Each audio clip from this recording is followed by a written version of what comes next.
Welcome back guys. I hope you guys are doing well. In this video I'll be showing you guys how to make a currency converter program in Java. Now to begin with, I expect that you guys know the basics of programming in Java, but still I'll try my best to explain this for beginners.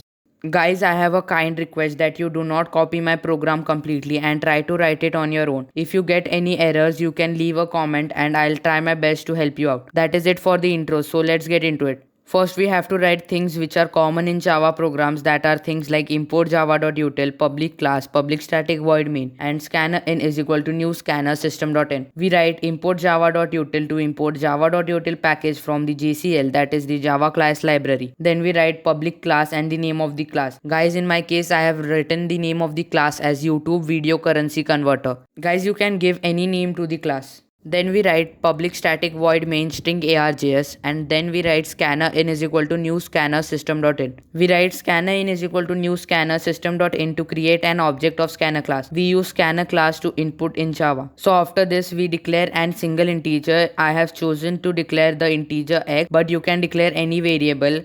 We are declaring the integer x for the use of switch case, that is taking in the input from the user. After that I declare two double, which are double OC and NC. I have used OC for original currency and NC for new currency. Guys, same as for the integer, you can use any variable which you want instead of OC and NC. Then after that I write system.out.println to print out some text. In the first system.out.println I write welcome to the currency converter to greet the user. After that I write a second system.out.println to print the first choice for the user. Guys, as I am making 35 country currency converter, I will have to write 35 system.out.println to print the option for the user. Guys, you can speed this up by copying and pasting the empty system.out.println 35 times and then filling the system.out.println for the options which you want to print for the user. After the system.out.println, in which we write the last option for the user, we have to write a system.out.println in which we print text to ask the user's choice. Then we write x is equal to in.nextInt to input the user's choice and store it in the variable x. Then we write the syntax for switch case, and in the bracket we write x as it is the variable in which we have stored the user's choice. Then we open the curly bracket for switch case, and then we write case 1. In case 1 we'll write the program that will convert the currency of the country which we put in as our first option into Indian rupees. For example, if we write the first option as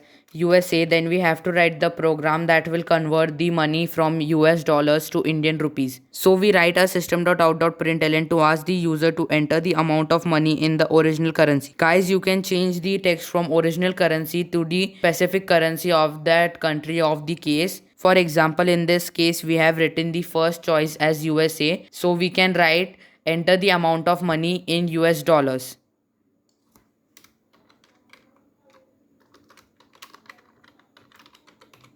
Then we write OC is equal to in.next double to input and store the amount of money in original currency in the double OC. After that we write NC is equal to OC asterisk sign. After the asterisk sign we have to write the amount of money which one of that country's currency is equal to in Indian rupees. You can Google this very easily. For example, 1 US dollar is equal to 73.38 Indian rupees. So we'll write NC is equal to OC into 73.38.